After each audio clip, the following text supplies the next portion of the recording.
नमस्कार शेतकरी मित्रांनो, कृषी माहिती तंत्रज्ञान केंद्रामध्ये आपले हार्दिक स्वागत आहे. मी डॉक्टर ईश्वर वाघ.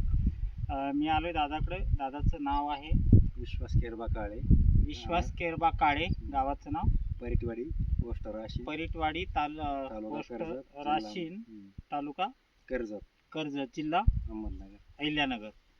तर दादाकडे मी 2 वर्षापूर्वी आलो होतो.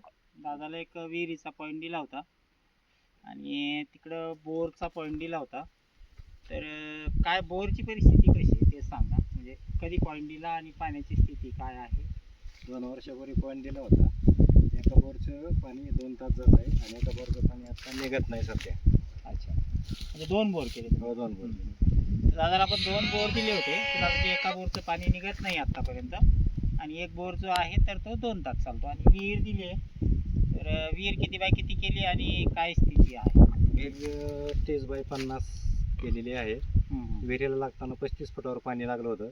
पण जसं पलटी मारत जाताना पाणी खाली खाली गेलं आणि आता दररोजचं पाणी 1-1.25 तास चालतं विहिरीचं. अच्छा, तर सर्वसाधारण दादाचा आत्ता इतका कडक उन्हाळा असताना सुद्धा आणि हा ड्राय झोन आहे. आपण कॅमेरा तिकडे फिरवशील रे. तर हा ड्राय झोन आहे. हा असा काही पाण्याचा मोठा भाग आहे अशातला काही प्रकार नाही आहे. इकडे काही कॅनॉल वगैरे आहे का? इकडे आहे जवळ? पण लांब आहे. लांब आहे. तर तसं काही सोर्स इथं अवेलेबल नाही आहे.